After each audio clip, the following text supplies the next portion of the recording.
Olá, boa noite. Eu não sei se vocês se lembram, mas uma das primeiras lives que eu fiz foi relacionado à política. Eu achei que nosso assunto aqui estava faltando na nossa pauta. Então, com muita alegria, quero receber o Alberto Carlos Almeida, que é cientista político, sociólogo e pesquisador, um professor, analista político considerado de direita pela esquerda e de esquerda pela direita, avalia o cenário baseado em fatos e evidências. Autor de vários best-sellers, dentre eles A Cabeça do Brasileiro e A Cabeça do Eleitor. Ele é consultor de empresas, instituições do mercado financeiro, partidos e de políticos. Tem um blog na Veja e já foi colunista do Valor Econômico e do Poder 360. Especialista em pesquisas de opinião de marketing e marketing político. Transita junto a variadas elites, empresários, jornalistas, políticos, intelectuais e acadêmicos, sem jamais perder o contato com a riqueza da sociedade brasileira. Vamos ver se ele já chegou. Minha mãe e meu padrasto já estão aqui. Mãe, Laércio, bem-vindo. Uma pessoa que me inspira aí na política é minha mãe, com a política viva. Oi, Alberto Carlos, tudo bom? Tudo bem, Carol? Tá me ouvindo bem aí? Estou super bem. Obrigada por ter aceito o meu convite. Mesmo a gente cancelando e remarcando várias vezes, muito obrigada. Não, é isso. O importante é a gente um dia conseguir conversar, né? Estamos aqui agora, né? É verdade. Eu estava lendo aqui toda a sua biografia e queria começar introduzindo e comentando sobre 3 livros que você escreveu que me chamaram mais atenção. O Voto do Brasileiro. O segundo, que me chamou muito a atenção, que foi Quem Disse que Não Tem Discussão, Política, Religião e Futebol, que se discute sim. E O Dedo na Ferida, que é um livro que você escreveu sobre os impostos, que o brasileiro paga altíssimos e gosta de pagar, é isso? Não, é Não o gosta de seguinte. pagar. Não, esse livro ele está baseado em pesquisas com o brasileiro, né? Pesquisas de opinião pública. Então, o que Certo. o brasileiro pensa dos impostos, né? Então, qual a visão que ele tem dos impostos? E aí você tem uma visão que os impostos são necessários, né? E tudo, mas as pessoas em algum momento passaram a achar, né, que os impostos atrapalham a vida delas. É uma percepção, né? Isso aconteceu. Foram muitos anos as pessoas perdendo emprego, sendo demitidas. Aí, na hora da demissão, o patrão dizia o seguinte: olha, eu estou lhe demitindo, né? Agora, se não fossem os impostos tão altos, eu mantinha você no emprego. Então, essa informação começou a circular na sociedade. E as pessoas começaram a dizer: o imposto prejudica o meu emprego, o imposto prejudica a minha vida. Né? Então, essas são conexões. A opinião pública varia dessa maneira. Né? As pessoas vão tendo um aprendizado acerca de como o mundo funciona. Isso é muito... Enfim, a política é assim, a gente acha, as pessoas acham que os eleitores não sabem nada de política. Eles sabem, né, o que interessa para a vida deles, entendeu, Carol? Certo.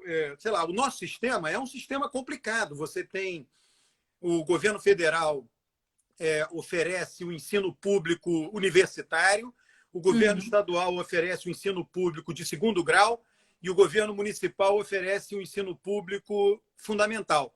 Então, se você perguntar para o eleitorado quem é responsável pela educação, ele é confuso o sistema, ele vai dizer que todo mundo, mas ele Sim. tem noção, né, que tem algumas divisões. Ele tem noção, por exemplo, que a segurança pública, a polícia, está na mão do governo estadual, né? Porque ele lida com a polícia do governo estadual. Né? As pessoas não têm uma noção perfeita, pronta e acabada. Ninguém, não é para ter, é muito complicado tudo, né? Eu estou aqui, inclusive, quero ter uma aula com você. Espero que hoje essa live sirva muito para mim e para todos que estão aqui ouvindo, aqueles que vão ouvir, porque os meus IGTVs ficam todos gravados aqui, então tem muito acesso depois. Eu gostaria muito, como quase uma leiga no assunto política, de entender um pouco, fazer um panorama geral, primeiro me explicar um pouco dessa coisa da esquerda e do centro, sendo que da esquerda e da direita, sendo que todo mundo fala que é centro-direita, que é centro-esquerda. Na verdade, ninguém fala que é centro, que é esquerda ou que é direita. Então, eu queria muito que você falasse um pouquinho sobre isso e vamos falar sobre como está hoje o Brasil em relação à política. Ô, Carol, essa definição de esquerda e direita, ela veio lá atrás, na Revolução Francesa, né? A esquerda era na Assembleia Nacional Francesa, né? Quem ficava no plenário do lado esquerdo queria mais mudanças, né? Queria acelerar as mudanças da Revolução, e quem ficava do lado direito no plenário queria menos mudança, queria conservar mais. Então, toda a visão de que quem é de esquerda quer mudar mais e quem é de direita quer conservar mais. Quer deixar como está.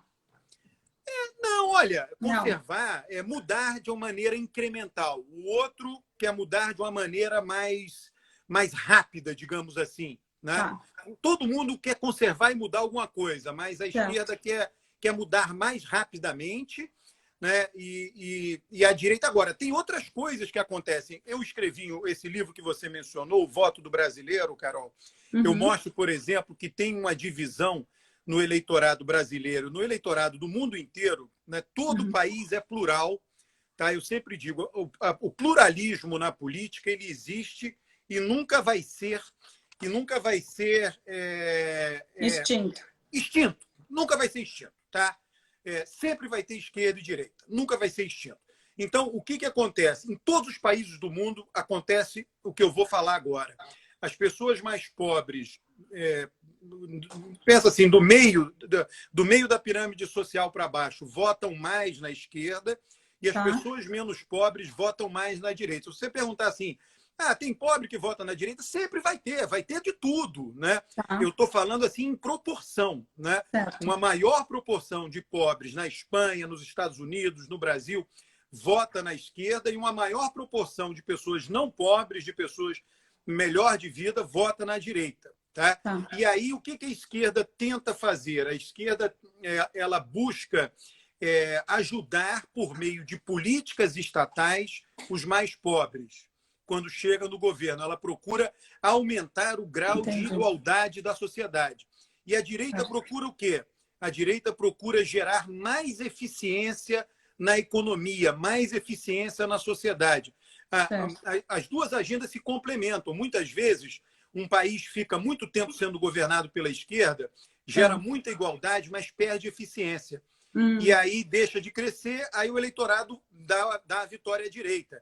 Aí a direita gera muita eficiência, mas aí... Então é importante também, você está me dizendo que é importante ter cada X anos, ter uma mudança para que os dois aconteçam, já que a gente não acha a perfeição. A mudança acaba acontecendo, não tem jeito. Eu sempre digo, na democracia, a característica principal da democracia é a alternância do poder. Nunca ninguém vai governar para sempre. Para você ter uma ideia, pelo voto, o governo mais longo que existiu foi no México, chamado PRI, Partido Revolucionário Institucional, que governou o México por 70 anos seguidos. Nossa.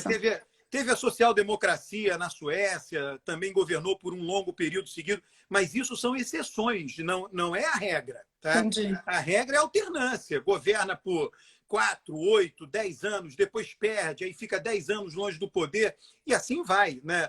Você não acaba com isso. As pessoas têm que... E a democracia, eu sempre digo, né, Carol?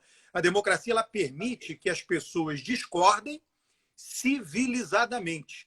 Então, nunca haverá concordância total, nunca vai ter só um lado, nunca vai ter só direita ou só esquerda. A discordância vai sempre existir. Agora, em vez das pessoas, como era antes da democracia, se matarem nas ruas porque discordavam, as pessoas disputam no voto. Quem ganhar, governa por um período. E depois está submetido ao voto de novo. Um pouco mais civilizado, digamos. Bastante mais. Olha, as pessoas já se mataram muito por causa disso, né? Com certeza. E essa tentativa de quase todos os partidos se colocarem como centrão, ou muitas pessoas que eu conheço se colocam como centro. É uma tentativa de parecer mais moderado para conseguir voto? Como que funciona essa história do centro? Olha, você primeiro, existe esquerda e direita, né? Então, tá lá. O que é o centro? O centro ele vai combinar algumas posições. O centro é algo que está entre a esquerda e a direita.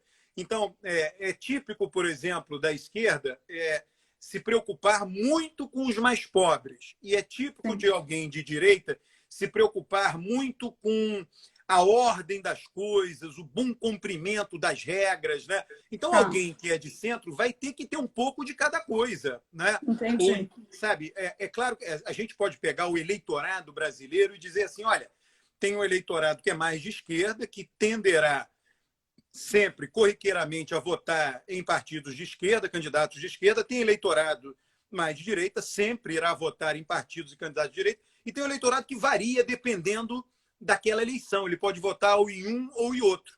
Então, esse é o eleitorado de centro. Eu sempre digo, as pessoas criticam muito, eu entendo perfeitamente, né?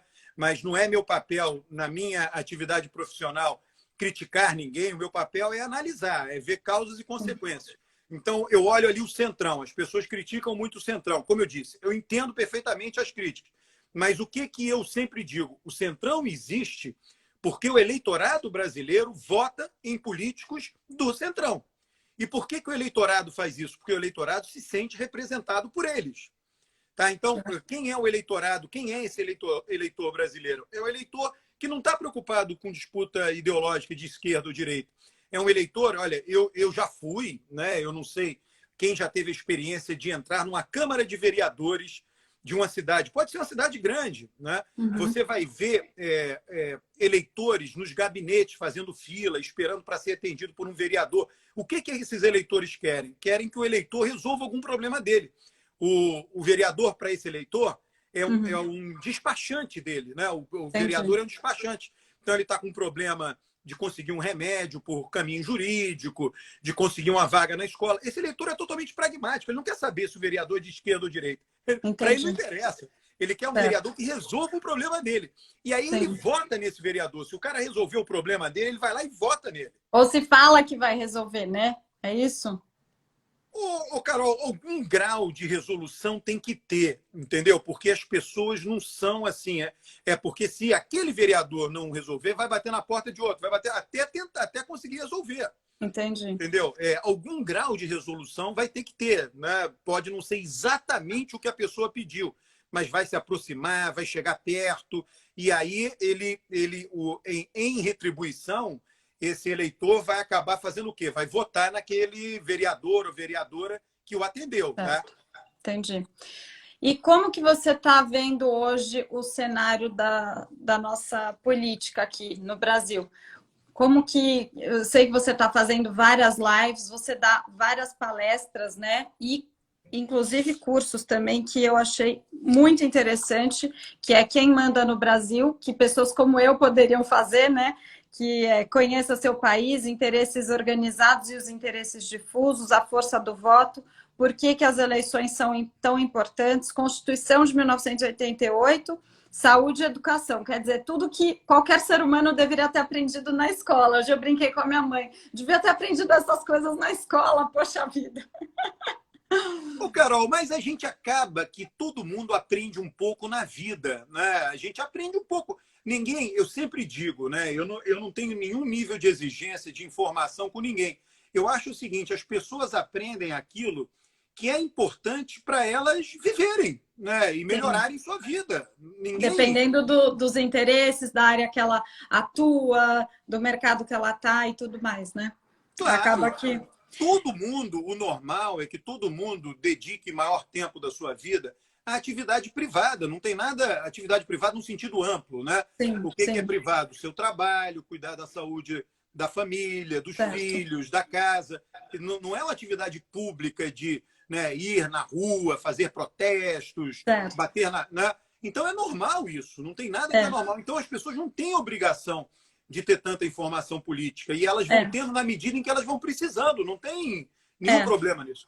O que eu sinto, assim, como cidadã, como uma mulher, vou fazer 33 anos, tenho 2 filhos já grandinhos, eu sinto que a educação, o currículo escolar poderia oferecer uma abrangência maior nos assuntos políticos, para que você. Claro que vai ter os seus interesses, claro que você vai se informar melhor sobre as coisas que estão tocando na sua vida pessoal, né? Mas profissional, pessoal, dentro do seu âmbito ali de atuação, mas eu acho que seria importante esse tipo de curso que você dá também ter uma parte, alguma forma de estar mais incluída no currículo brasileiro. Eu senti um pouco falta, e quando eu li aqui que você tem cursos mais especializados, que é de marketing político, né? Como o Bolsonaro venceu em 2018, esses são mais pontuais, mas quem manda no Brasil, para mim, deveria estar uma boa parte dentro do currículo brasileiro mesmo, educacional. Talvez Ô, uma Carol, mudança eu estou de... preparando um curso sobre fake news. Quando estiver pronto, se houver interesse da sua parte, se Claro, houver a chance, eu gostaria até de fazer uma live de lançamento claro, contigo. vamos sim. Eu quero, inclusive, abordar um pouco desse assunto das fake news também. Mas me conta a sua opinião hoje sobre o cenário político brasileiro, que, na verdade, era essa minha pergunta, acabei entrando aqui na educação. Não, Como que... deixa eu misturar isso, cara, um pouco com educação política, né? As pessoas, elas precisam se dar conta que o Brasil é territorialmente muito grande, tá? E isso tem um impacto importante na política. Todo país territorialmente grande é muito comum, praticamente todos eles, Brasil, Argentina, México, Estados Unidos, se a gente pegar lá a Austrália, a Rússia, né? São federações. O que é uma federação? Né? Uma federação, ela tem o governo nacional, mas ela tem os governos que a gente chama subnacionais, embaixo do governo nacional, que é o governo estadual e os governos municipais. Por que eu estou falando isso? As pessoas podem perguntar: mas tem países que não são federações? Portugal não é, Espanha não é, a França não é, a Itália não é. Você não tem uma unidade, você não tem uma unidade chamada governo de Estado, que tem lá um governador eleito, esse governador tem orçamento próprio, os governos estaduais têm orçamento próprio, tem uma máquina burocrática própria, tem funcionários públicos estaduais, você não pode transferir, não dá para transferir funcionário público de um estado para o outro, isso não existe. Né? Nem todos os países são assim. Tá? Então as pessoas não se dão conta. Por que eu estou falando isso? Em todo país que é uma federação, Brasil, México, Argentina, você tem a própria federação limita os poderes do presidente da República de diversas maneiras. Né? O presidente da República ele precisa negociar várias coisas com os governadores. Aí vai depender. Aí cada país tem uma estrutura. Né? Então, por exemplo, nossos governadores, por diversas razões, eu não vou aqui debater isso em detalhes, mas, por exemplo, eles se endividaram muito. Então, tem estados que quebraram. Aí, por nossas regras, esses estados têm que recorrer ao governo federal para ter apoio financeiro. Né? E aí isso obriga que o governo federal negocie com os estados têm que ceder ao governo federal também. Então, tudo isso são elementos de enfraquecimento do presidente da República. E aí, o que você vai perceber? Todos os países que têm estados, que são federações, também têm duas casas legislativas, tem o Senado. Nos países unitários não há Senado. Pode até ter lá alguma coisa que leve o nome de Senado, mas não tem poder, não tem muito poder. Lá na Inglaterra, lá no Reino Unido, tem lá a Câmara dos Comuns e a Câmara dos Lordes. Então, a Câmara dos Lordes seria o Senado. Mas ela não decide nada, não tem poder nenhum. É praticamente uma homenagem. Né? Se você se torna um Lorde, aquilo é uma homenagem. Nem é eleito Lorde. Tá? Entendi. Então, o que acontece? Quando você tem Câmara e Senado, também há mais divisão de poder. O presidente da República ele tem que negociar com governadores, mas também tem que negociar com deputados, tem que negociar com senadores, se o objetivo dele é aprovar alguma lei, levar o país... Porque o presidente da República chegou lá, foi eleito pela maioria. Então, o presidente da República ele tem o direito, porque foi eleito, de dar o caminho do país. O caminho agora que nós vamos seguir nos próximos 4 anos é esse. mas ele não vai conseguir fazer com que o país ande nessa direção sozinho. Ele vai ter que ter o apoio de deputados e senadores, porque foram eleitos também. Imagina se você fosse uma deputada. Carol foi eleita deputada. Você teve votos. Pensa o seguinte, as pessoas te escolheram e mandaram você para Brasília, mandaram você entrar na Câmara.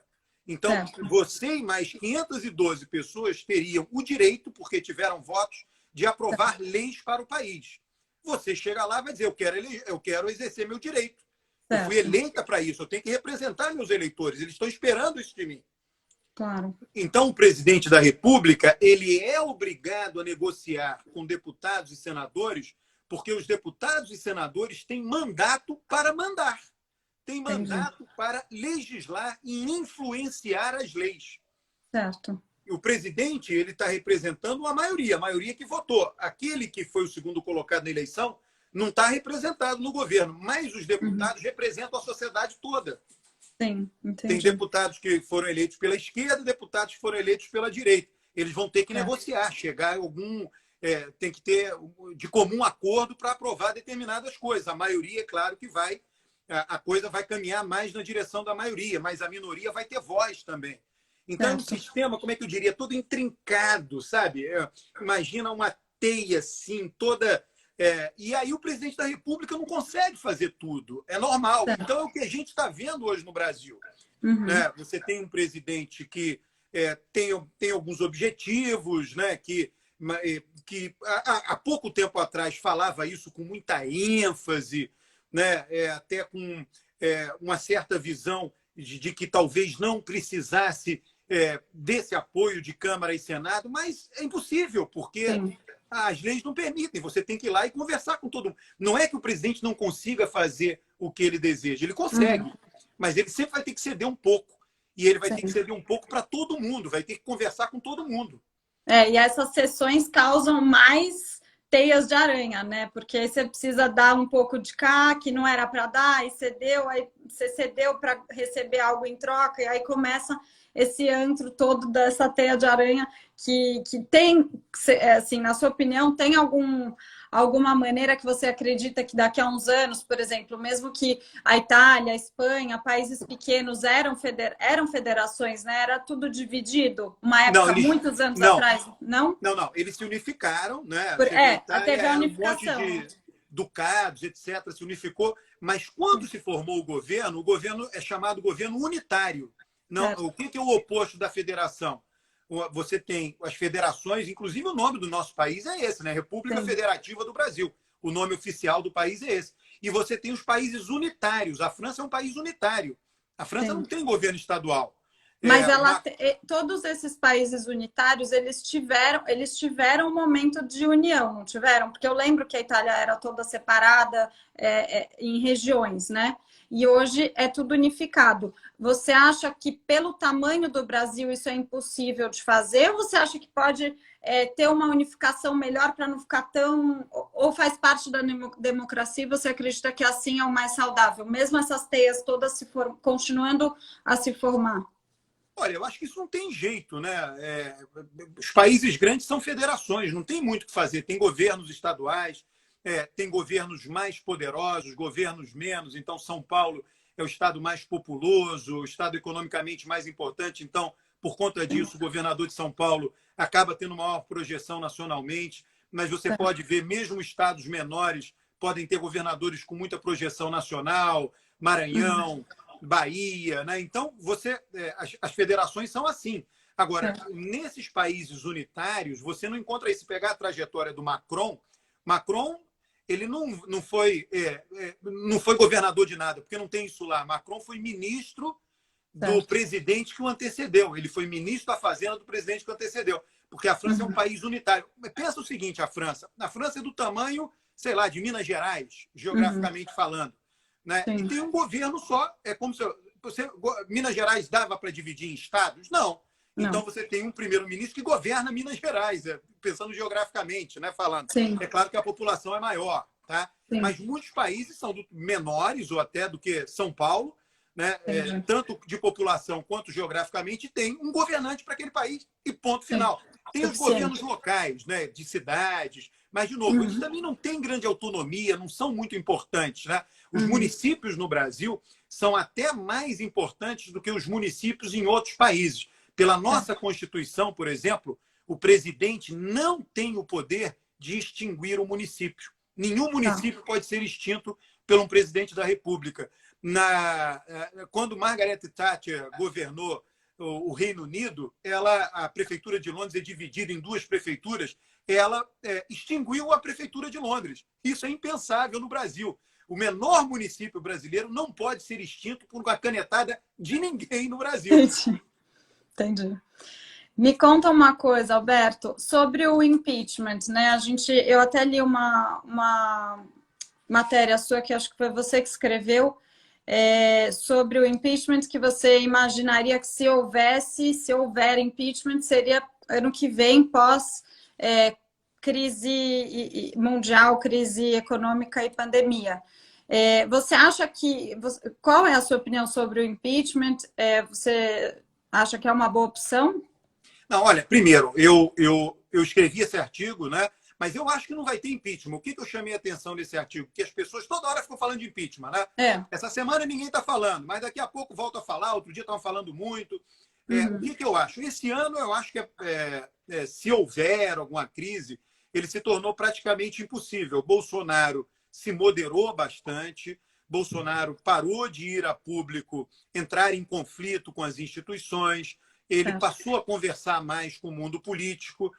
Nós estamos na pandemia, ninguém deve se iludir. Né? A pandemia vai continuar, o Brasil, talvez, por conta de tudo que aconteceu aqui, vai ser o país que vai sair dela mais lentamente, né? E ela vai continuar por todo o segundo semestre, talvez menos agudo, mas, enfim, vai continuar. A Câmara não vai conseguir se reunir, o Senado não vai conseguir se reunir presencialmente. Esse ano tem eleição para prefeito, já foi definida, afinal, a data limite para a eleição, 15 e 29 de novembro. Então, tudo isso vai rechear a agenda do segundo semestre desse ano. Ou seja, isso impossibilita o impeachment. Certo. Então, esse ano não acontece. No ano de 2022 é o ano da eleição presidencial. Ninguém vai afastar um presidente no ano da eleição presidencial. Também não acontece. Certo. Então, a única janela que acontecerá, que possibilitará possível para o impeachment, que eu acho que não vai acontecer, repito, mas se tem uma janela, é o ano que vem. Tá? Certo. E o que eu acho? O impeachment ele depende sempre do comportamento de quem ocupa a cadeira da presidência da República. Se quem ocupa a cadeira da presidência da República for muito conflituoso com quem? Com o Congresso, com a Câmara dos Deputados, com o Senado Federal, ele corre, sim, o risco de sofrer o impeachment. Agora, se quem ocupa a cadeira da presidência da República começar a compor com o Congresso, aceitar as sugestões de deputados e senadores dentro do processo legislativo, dentro do exercício de poder, aí dificilmente sofre o impeachment. Eu acho que Bolsonaro está passando a fazer isso. Ele não estava fazendo. Agora ele começou. Ele mudou a maneira de agir, tá? Faz parte do jogo da política. Ele testou um caminho, viu que não estava dando certo, podia se dar mal, e agora aparentemente mudou. Tem que esperar mais um pouco, né, para ver se realmente ele mudou o caminho dele. Então, eu acho que... E depois, assim, isso eu estou falando do ponto de vista da análise, do que eu acho que vai acontecer. Então, eu acho que é menos provável o impeachment. O mais provável é que Bolsonaro conclua o mandato e concorra à reeleição, seguindo o calendário eleitoral normal democrático do país. Tá? Certo. Agora, eu não acho também o impeachment bom para a democracia. É isso que eu ia te perguntar. Quais os pontos contra e a favor do que você acha do impeachment? Olha, eu acho assim, eu acho que toda a sociedade, eu acho que o impeachment é uma coisa que está lá na Constituição, mas é como as pessoas brincam, né, falando da bomba atômica. O país que tem bomba atômica, ele tem para não ser usada. Ele tem a bomba atômica, ela é para, as pessoas utilizam, não é o termo, dissuadir, é para convencer o seu adversário a não entrar em conflito com você, porque ele sabe que você tem uma bomba atômica. É uma ameaça. É uma ameaça, mas é para ficar guardada. Não, guardada. É pior, às vezes, usar, né? Ela foi usada em guerra 2 vezes só. Todo mundo sabe, lá dos Estados Unidos e do Japão. Depois ela só foi detonada para testes, para experiência. Então, a bomba atômica foi feita para não ser usada. É um fato isso. Inclusive, a condenação à utilização dela, quando aconteceu em Hiroshima e Nagasaki, é imensa, mundial imensa. Sim. Tá? Então, o que eu acho? O impeachment é um dispositivo que ele está lá, um mecanismo que está lá, que é para não ser usado, é para servir de ameaça do Congresso com relação ao presidente da República, dizendo, pô, se comporta aí, vamos falar a mesma língua, porque senão a gente vai tirar você. Né? Eu penso assim do impeachment. E eu acho assim, aí muita gente se pergunta, mas então por que está na Constituição? Porque, olha, para isso, para servir de ameaça. Então por que tem uma bomba atômica? Para servir de ameaça. Né? Você pode caso necessário, realmente precisar ser usado, né? Tem que ser em último do último caso. E aí, por que eu acho isso? Olha, nós brasileiros vivemos no regime presidencialista. O regime presidencialista está marcado lá na Constituição, está escrito. A data de início do mandato é uma, a data de finalização é outra. No parlamentarismo, tem a data de cada eleição, mas um governo pode cair no meio do caminho. Porque o primeiro-ministro é escolhido pelos deputados. Então, se ele perde apoio dos deputados, os deputados vão lá e trocam o primeiro-ministro. No presidencialismo não é assim. Então, primeira coisa, escolhemos o presidencialismo. Esse é o nosso sistema. Eleger um presidente da República, não gostou, a gente tem que sempre entender algumas expressões populares. A expressão entrou pelo cano. O que significa? Não gostou do presidente da República, entrou pelo cano. O cano, você só sai do cano quando o cano acaba. Ninguém sai do cano no meio do cano. Ele tem que acabar. E quando é que ele acaba? Quando acaba o mandato do presidente da República. E tem gente, mas não, ele está horrível, temos que tirar antes. Não, a sociedade tem que aprender. A sociedade tem que aprender. Se acha que escolheu errado, quem acha que escolheu errado, tem que sofrer as consequências da escolha errada do governante para aprender com isso. Porque se você aborta o mandato, se você depõe um presidente no meio, você, na verdade, está subtraindo o direito do eleitor de aprender. Quase mimando um filho, né? É quase o erro de mimar um filho. Ele, ai, tadinho, então vamos, né? Exatamente. Né? Olha, eu penso assim, para você aprender com a dificuldade, você tem que enfrentar a dificuldade. Você não pode contornar a dificuldade. Contornar a dificuldade é enganoso. Quem contorna a dificuldade não enfrenta a dificuldade.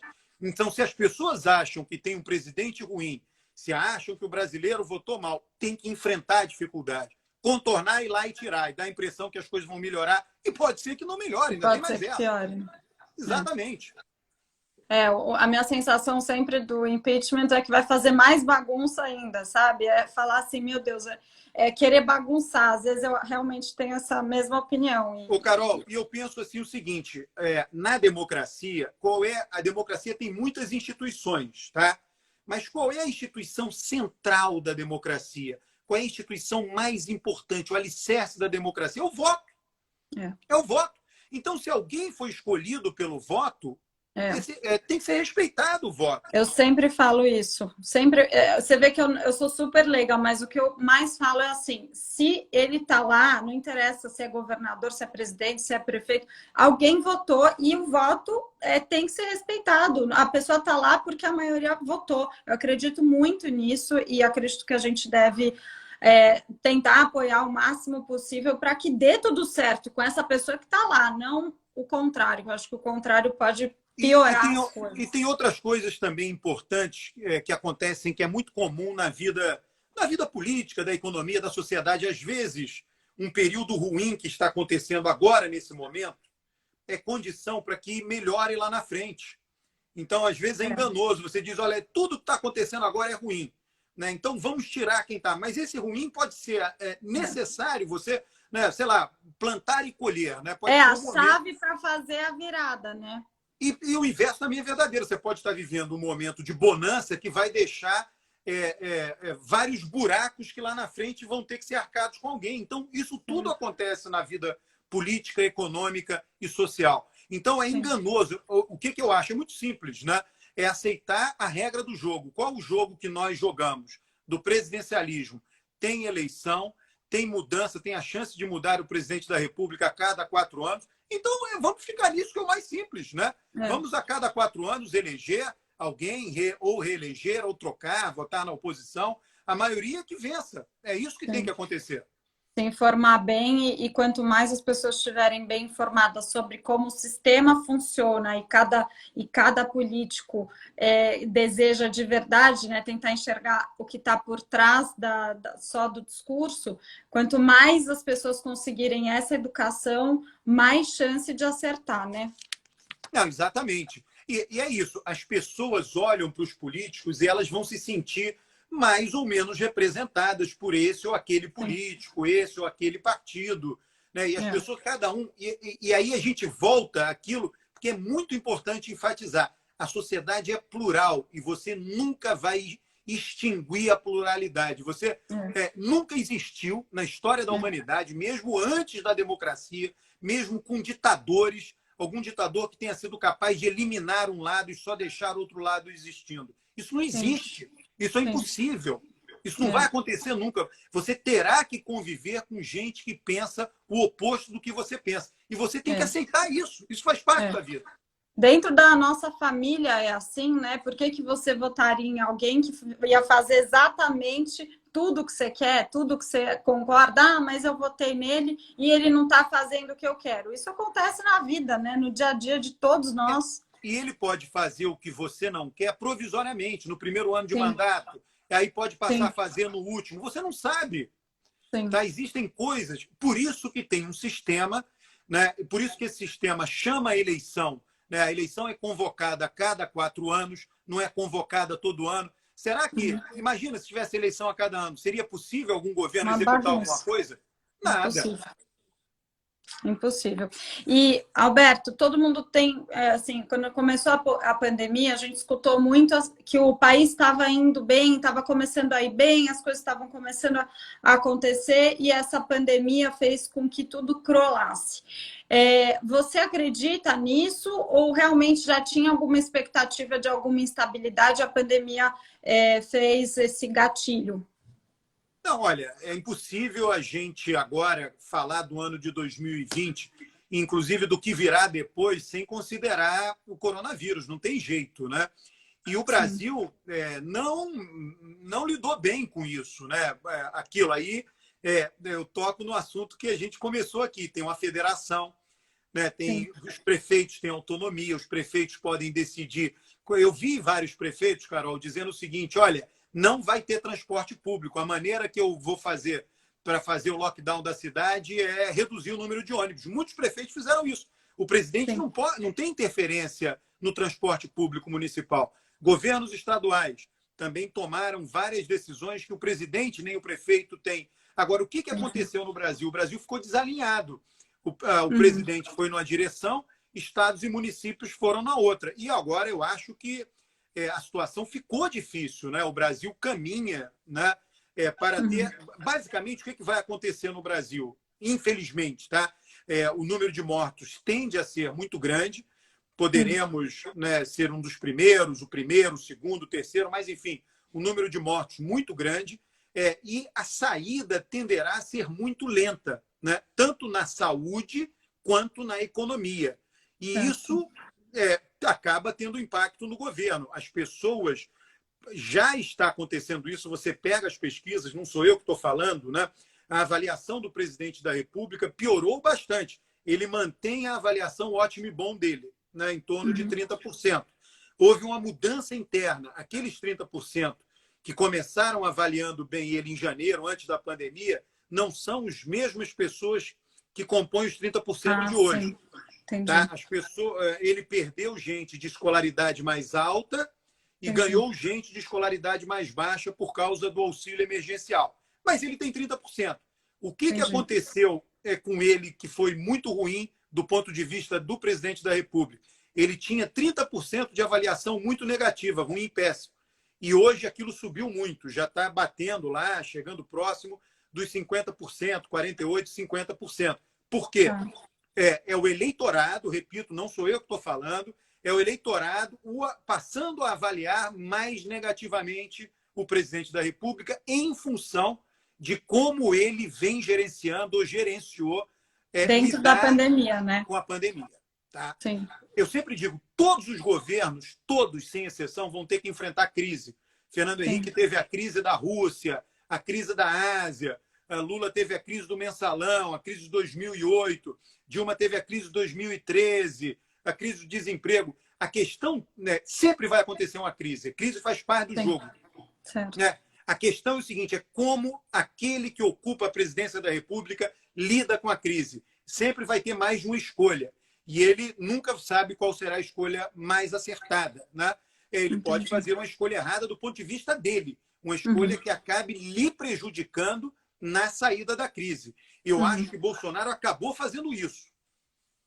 E os efeitos econômicos e geopolíticos que a pandemia tem deixado, você falou que vai demorar mais para sair, mas, pelo que eu entendi, é que vai sair. Quais são as pessoas economicamente, geograficamente, que você acredita que vão sofrer mais com esse legado que a pandemia deixou? Carol, deixando, olha, né? Olhando para o futuro. Uma coisa, eu acompanho aí os especialistas, né? Todo esse pessoal, virologista, né? Epidemiologista, o que eles dizem, olha, é algo muito, muito ruim que pode acontecer no Brasil. Você tem a curva, né, de contaminação, tem o pico, né? E depois tem a queda. Né? O que eles dizem? O que já aconteceu nos países que conheceram a queda? Né? Todos os países europeus, China. A quantidade de mortos depois do pico é maior do que antes do pico. Isso é terrível.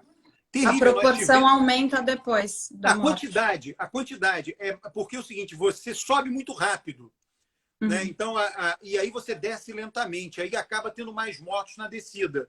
Então, se a gente não chegou no pico, a gente está chegando no pico, tivemos aí 65 mil mortos. O que esses estudos indicam? Que nós vamos ter, daqui para frente, mais de 65 mil. Ou seja, o Brasil corre o risco, sim, de passar a casa dos 130 mil mortos até o final do ano, né? Durante todo o segundo semestre. E o que nós já estamos sabendo das estatísticas brasileiras? Tá? Agora, as pessoas que passaram a ser mais vitimadas, né? Os óbitos, né? Os falecimentos por conta do Covid, estão atingindo muito mais as pessoas mais pobres, de escolarização mais baixa, das periferias das grandes cidades, do interior, onde a assistência médica não tem tantas unidades de UTI, tem muitos lugares que não tem nenhuma. Então, esses serão as principais vítimas. E a própria economia, quem é que sofre mais? Quem tem menos recurso em caixa. Então, as grandes empresas vão conseguir sobreviver. Mas as pequenas e médias, pode ser que a mortalidade já tenha estimativas aí, pequenos negócios, restaurantes, todo o comércio, estimativas de 30% de negócios fechados, 30% a 40%. Gente que não vai conseguir voltar depois da pandemia. Muito dificilmente, grandes empresas aéreas, não tem a menor dúvida, toda a área de turismo, toda a área de entretenimento, mas muitas delas têm caixa para passar por isso. Agora, pequena e média empresa não tem, né? Pequenas, então, nem se fala. Então, a taxa de mortalidade de 30% a 40% é o que é esperado para o Brasil, o que é muito ruim. Eu estou falando por tudo que eu tenho acompanhado e lido dos especialistas nessas áreas, Carol. Agora, é isso, né? O que a gente viu? Pega o exemplo de maior sucesso, que foi a Nova Zelândia. A Nova Zelândia, lá, a primeira-ministra, a Jacinda Ardern, né?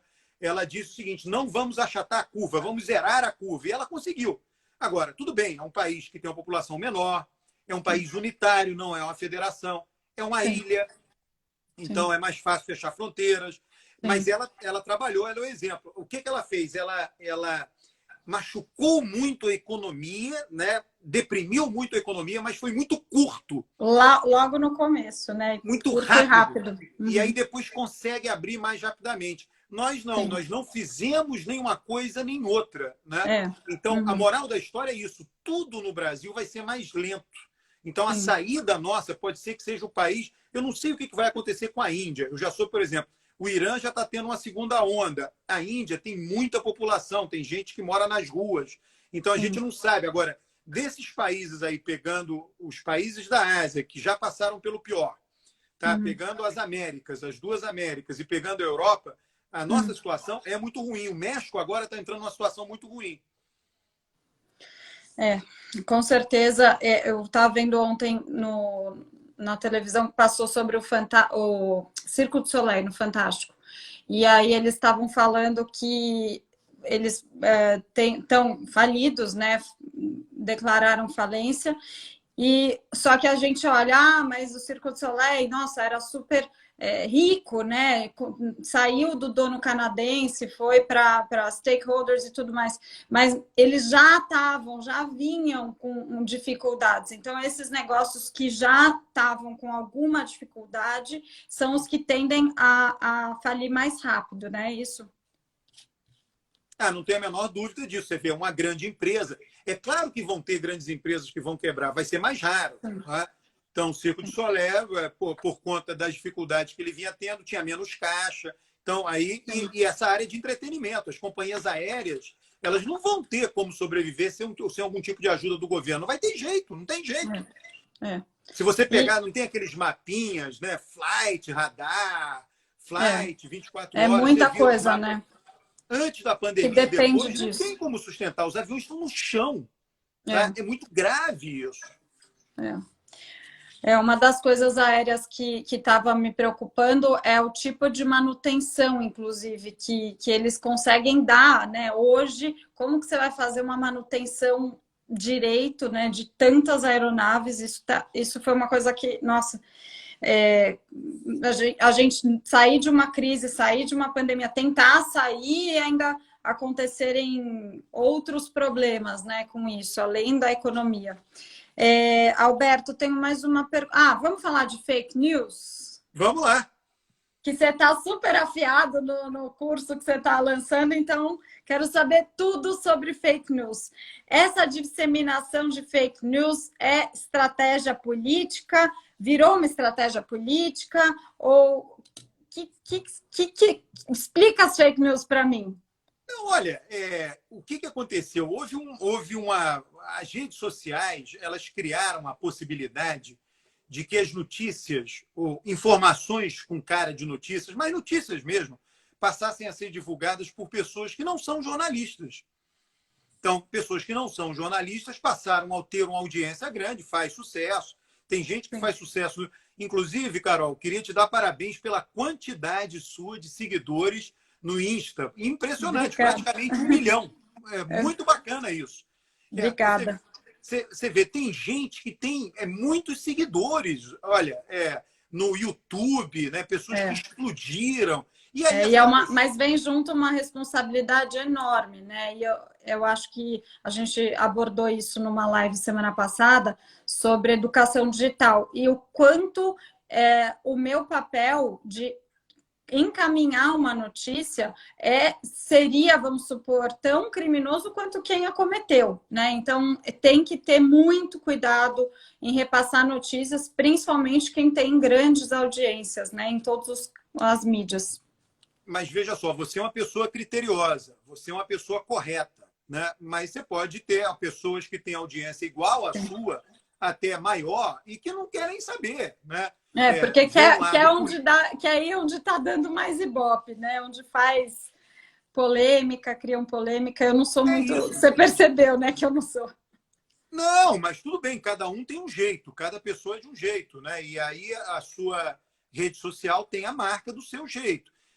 Mas tem gente que, eu não estou dizendo nem inventar uma notícia do zero, mas às vezes pegar uma notícia e dar uma manchete que não é correspondente. Hoje as pessoas leem muito a manchete, não é isso? Vê a primeira linha, a pessoa não lê o que está dentro. Então, aí já muda a frase, já coloca nas próprias palavras, aí já deturpou todo o contexto, né? Agora, você sabe que na história essa coisa da manipulação é uma coisa antiga. Né? Você tem fotos famosas que foram manipuladas, tira alguém da foto, apaga, e ficou mais famosa a foto manipulada do que a foto verdadeira. Isso aconteceu. O César Maia escreveu um livro, se eu não me engano, foi em 1995, Política é Ciência. Isso é famoso, o próprio César Maia já falou isso em entrevistas. Dentro do livro ele dizia o seguinte: olha, eu tenho uma técnica numa campanha eleitoral, eu espalho grupos de boateiros na cidade, eles entram dentro dos ônibus, está lá escrito isso no livro. Olha isso. É público. Entendeu? Ou seja, isso era fake news da época, né? Quando a gente fala de fake news, a gente está falando de rede social. Mas Sim, ela sempre existiu. sempre existiu. Ela sempre existiu. A Alemanha invadiu a Polônia, eles inventaram lá um atentado da Polônia na fronteira com a Alemanha. Tudo mentira. Aquilo foi o quê? Foi uma justificativa para invadir a Polônia. Né? Uhum. A comunidade judaica sempre foi vítima de fake news. Né? O Uhum. protocolo dos sábios de Sião e um monte de coisa, nada daquilo nunca existiu. Né? E essas fake news foram passadas pelos meios de comunicação da época. Qual é o problema de hoje? É você passar as fake news de uma maneira mais rápida, podendo atingir mais gente por meio das mídias sociais, por meio de Certo. Facebook, por meio de WhatsApp. E qual o Sim. impacto que isso tem sobre as pessoas. Então, é isso que está sendo muito debatido hoje no Brasil e no mundo. Tá? Esse é que é o grande problema. O grande problema é a fake news intencional. Né? E aí são criadas redes. Né? Aquele que lança fake news tem o apoio de blogs. Então, vamos supor, isso Entendi. aí já foi identificado no Brasil, está sendo identificado agora pelo inquérito das Sim. fake news, inquérito não, a investigação das fake news contra o Supremo. Está Tá. sendo investigado agora dizendo o seguinte, tinha uma rede de sites, deram todos os nomes, uma centena, sei lá, praticamente 100 sites ou mais, que um soltava uma notícia e todos estavam integrados. E aí, quando solta a notícia, um comenta. E está todo mundo comentando aquela notícia, de tal maneira que Entendi. aquilo se espalhe. Ora, Entendi. isso é grave, porque você está querendo criar uma realidade paralela para as pessoas, entendeu? Esse é que é o grande Sim. problema. Tá? E tudo isso está sendo o debate hoje. Quanto isso influencia as pessoas, o quanto não influencia, se isso pode... Teve lá o referendo lá de sair ou não da Comunidade Europeia do Reino Unido. Aquilo teve impacto ou não no referendo Cambridge Analytica, teve impacto ou não na eleição de 2018. Então, é uma discussão que está aí. Né? É uma discussão que Sim. não há uma conclusão para ela. Tá? O E meu como curso... que a gente faz para entender? Assim, é tão difícil para o público entender da onde vem, qual que é real, qual que não é, qual que é fake. Como que a gente faz hoje? Como que você indica a gente a saber aonde ver, qual notícia? Tem alguma indicação? O Carol, a gente sempre procura, é natural da sua parte, da minha parte, todo mundo que está nos assistindo, é natural a pessoa procurar quem é a fonte, né? Todo mundo procura saber quem é a fonte. Né? A gente, às vezes, não conta uma história para um amigo, numa reunião social, dizendo o seguinte, olha, um amigo do meu pai, você já desconfia. Diz, que diabo de fonte é É, essa? Um amigo do amigo? é, Né? É totalmente diferente de você dizer, olha aqui, a minha mãe, o meu é, irmão, a minha irmã, aí é diferente, é uma fonte identificada, né? Então, isso certo, daí é fundamental, as pessoas terem uma noção da fonte, né? E certo. se elas confiam realmente na fonte. Isso é o que há de mais importante ao lidar. Aliás, não é com notícia só, com qualquer Hum, informação, uma recomendação, sim, qualquer coisa. sim. E como que vai ser esse curso seu da fake Fake news. news? Carol, esses cursos, o que acontece? Eu gravo o curso, então eu estou no processo de preparação e gravação do curso, eu tenho que ler coisas, preparar slides, gravar. Aí depois que eu gravo, eu coloco numa plataforma EAD, de ensino à distância. E aí Ai, eu que massa. coloco lá na plataforma. Na hora que eu coloco na plataforma, na semana seguinte, eu passo uma semana colocando, subindo os vídeos, etc. Aí eu faço o lançamento, né? O lançamento do curso. As pessoas têm uma semana para se inscrever. Eu Tá. espero que, sei lá, no próximo mês, de hoje a no máximo um mês, eu consiga concluir esse curso de fake news, a gravação dele e lançar esse curso de fake news. E Qual aí a eu digo, plataforma? Onde que a gente vai encontrar? esses cursos meus aí que você mencionou, ele É, está na plataforma Maestros, tá, maestros.com, tá? tá. Agora, eu depois vou utilizar outras plataformas, talvez os fake news eu vá para uma outra plataforma. Agora, eu procuro divulgar nas minhas redes sociais, até se você me permitir, de eu Claro, falar uma ou outra rede social aqui. pode falar. Pode Não, falar o que olha, você quiser. eu tenho o Instagram, obviamente, não é tão popular, está longe de ser tão popular quanto o seu. Eu tenho o Imagina. Instagram, ABC Almeida, né? O meu Instagram é @ABC Almeida. Eu tenho o Twitter, que é @Alberto C. Almeida. e tenho o YouTube, né? Aí você tem que botar Alberto Carlos Almeida. Você botando Alberto Carlos Almeida na Aí procura do acho. YouTube, só tem eu. Não vai ter dois Alberto Carlos. Só tem você. Ai, que maravilha! Parece eu também. Quando eu coloco a Célico, só dá eu. Agora, posso fazer mais uma pergunta? Pode, claro. Eu não me informei direito, mas eu vi que começou uma história sobre uma nova plataforma para ter liberdade de expressão. Como que está essa situação? A nossa liberdade está em xeque, você acha?